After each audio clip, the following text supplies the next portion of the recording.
Wahiga. Right now in our next segment, we want to focus in on lifestyle and exercise. So we've talked about hypertension, we've talked about the risks associated with it and what it does to the body. But now, as Daktari did mention, you do need to begin putting in some exercise if that's something you're currently facing or are even predisposed to. So joining me on the show, I have Gideon Onoka, who's a fitness coach. Karibu sana to the show. Thank you Hey, very much. do your buff. Yeah, Oi. it's hustle. Hey, it's not easy. You Director wangu anasikia kiwaru. Unajua ile inaitwa kiwaru. It's not easy. It's not easy. Yes, Mwambie it's a tu journey. Shikilia hapo. It's a journey. It's a journey. You told me you've been doing this for 16 years. This is my 16th year. Wow. Yeah. So let me ask you this though before we get into these questions. A lot of the guys who end up being bodybuilders were always very like small guys, like when they're in primary school or high school. Was that you, or had you always just sort of been into fitness? No, I was just been in fitness, and I've been having that good big body from the Western, you know. Hey, Western. Yes, Sasa pakiti za sembe unakula how many? No, it's not about eating. It's about converting what you eat in a good way in your body. Haya, sasa hiyo tutarudia siku ingine. But for now, let's talk about lifestyle and exercise. So previously, as I mentioned, we were talking about hypertension. It's alarming how much lifestyle diseases are on the rise today here in Kenya. And can exercise prevent lifestyle diseases? Definitely it can, because you see what is happening here, the mostly when you look at the main concept is about you not being healthy. When you bring all this point to what you need to attain in fitness, it helps you with a good circulation that will help you prevent or manage what you have. But of course, if you're doing such kind of exercises that you want to do to prevent, you as well need to have someone who understands what you're doing and how. Yeah, you don't need just to do it. Okay. Yeah. So for those who have chronic conditions, say high blood pressure or it's diabetes, it could be anything. How can they exercise, first of all, and how? Yeah, they can exercise, and you see it is leading many men into depression because what is happening mostly for men it's more worse because it leads them to erectile dysfunction, and this makes a man to be, as you understand, in the society. So, and maybe there's low self-esteem, there's no one who will communicate to you, and maybe you're feeling not to open up. So this is the point. The chronic disease is nowhere. It is about you. When you have this condition, how do you perceive it? If you understand this is my condition and actually you want to work over it, it's very simple, it will work. Just come up with a certain program that will help you, and then in that program, make sure you confirm from your doctor. Don't just do it because it is there to be done, because effects come from different, and it depends with the where it is coming from. You don't just do it. So when you confirm with the doctor and that program can suit you, it is very easy. You really need to do a physical workout. Yeah.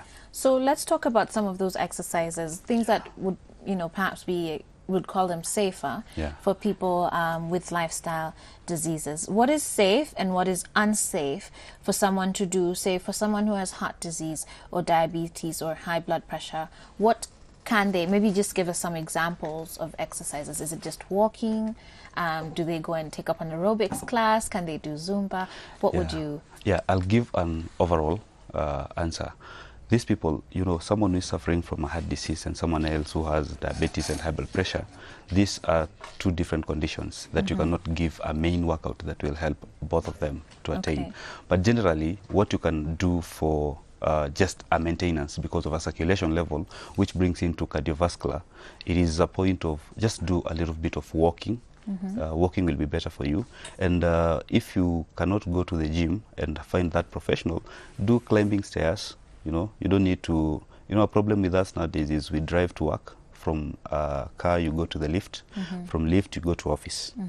Now you realize the whole cholesterol and calories you've had from yesterday night to today, the worst of them all. So you see, it is as well you need to manage what you're eating. It not only you will eat badly and then you go and train and help yourself.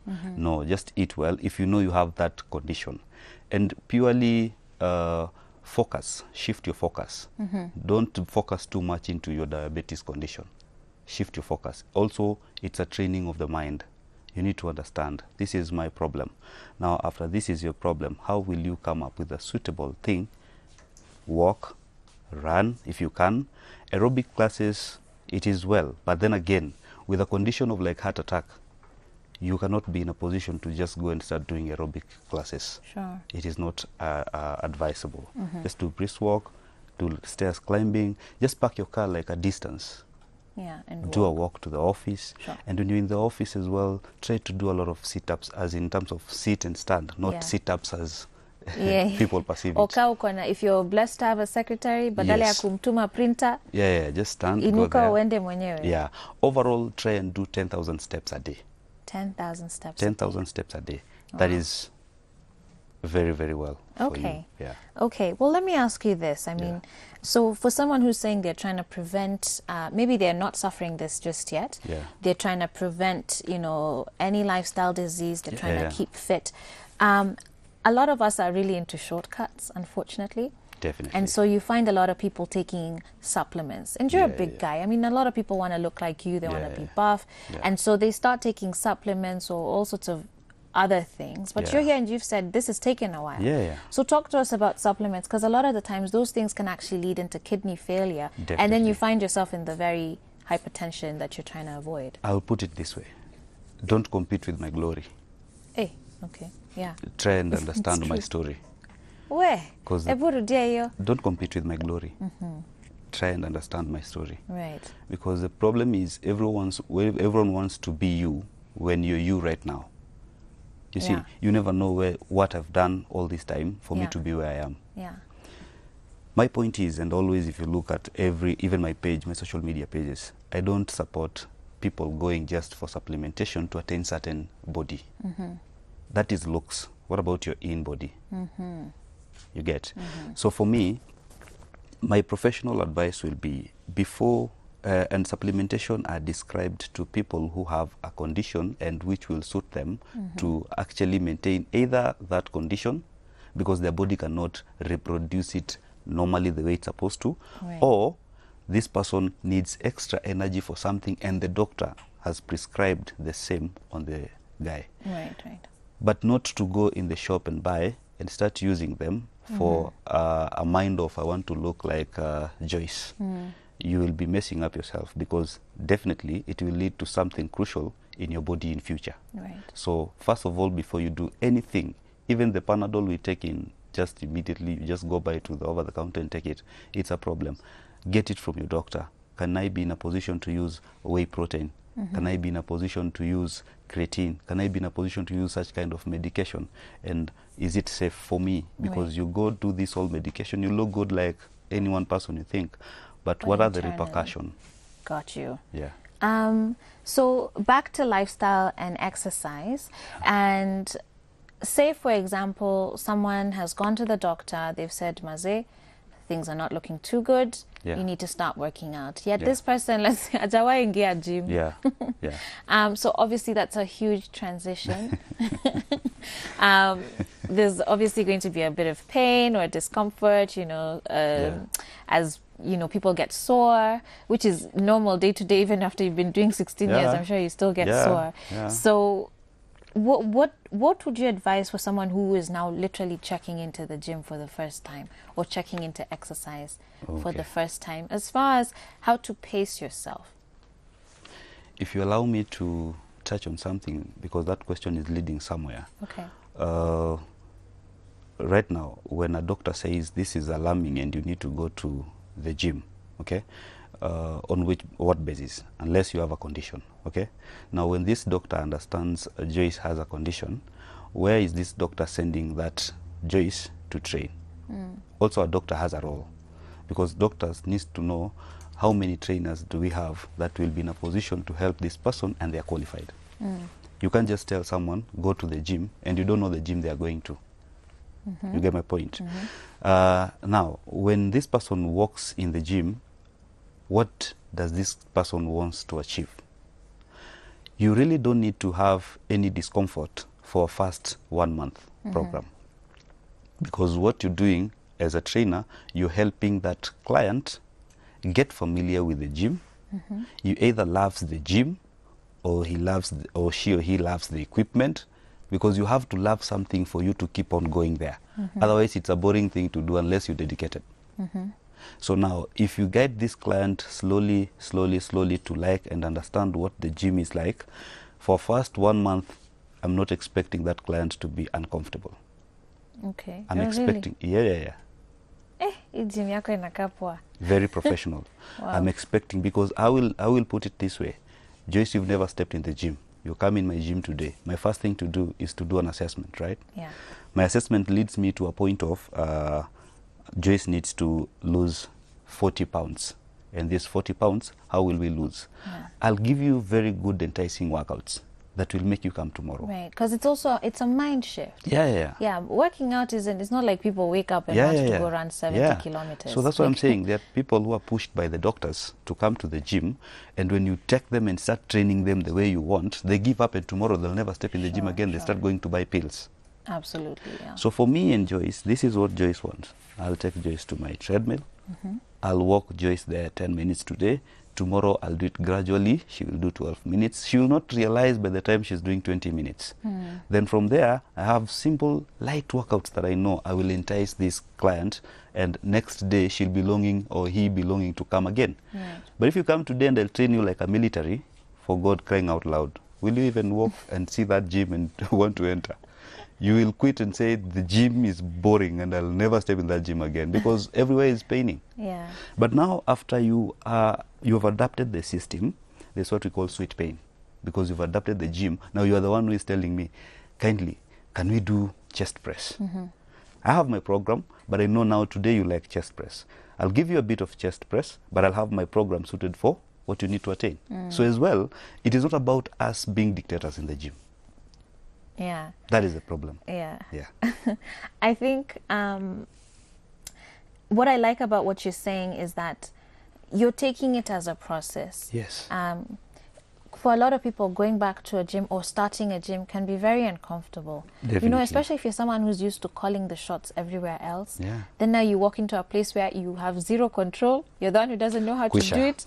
You know, your ego, everything is just being kaliwad. Yes. I think there's a guy. Kaliwad means to be sat on.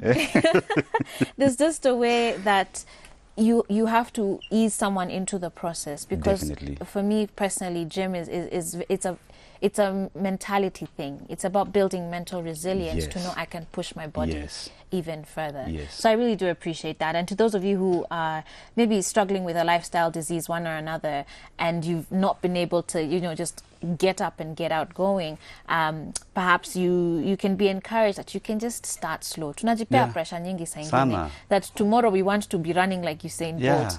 And he's taken, you know, a very long career. And you see what I'll tell you today, Joyce, is this is another problem that is actually finishing our society. And I'll put it clear here. We go and do an assessment, and we are forcing a client to attain a result as per the BMI. Not everything is based on BMI. Okay? The BMI is there. It is good to make a client come to the gym. But it's not good when a client walks in the gym to start pushing them attain the BMI. Because really, in the society we are living in today, if we say we want people who have the same as per the BMI, people who are fit, we don't have one, unless 3 or 4, and they have a condition. You get my problem? So the issue is, let us not glued too much on the issue about BMI. Let us understand, is this person fit?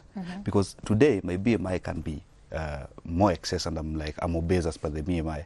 But when I go to the hospital, everything is okay. Right. So do you need to push me to look like a skeleton in order for me to attain the BMI, for me to be fit? Understood. So let's not as well go by these articles and things that are written, and Mr. Google, which is a problem. Understand yourself. That is fitness. Fitness starts with you. If you're okay, you go to hospital, everything is good. For example, for instance, look at our rugby players. No one is into their BMI. Right. But they're doing great things, right? Let me ask you this then, in closing. For someone who no lifestyle issues, but they want to start getting into a fitness program, what should they be working towards? What is a good sort of program to be following per week? Is it like a number of hours or a number of sessions per week? What should be the goal, basically? Okay, thank you. That's a good question. Fitness is an investment for future. Fitness is not an investment to invest today and see it tomorrow. You will see it after even 5 or 10 years. That is when you'll realize my fitness I did in 20 years, it is paying me back. So a goal for you to start doing fitness, it is actually to prevent yourself from any disease and the lifestyle you're living.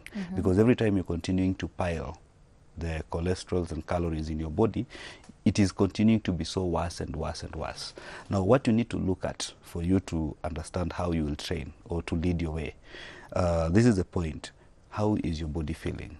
You can go to the gym for 3 days and you're happy about it. You're not restricted to go for 1 week. But then again, the recommended time, if you only want to go and keep fit, the recommended times, you can do it 3 times a week at least.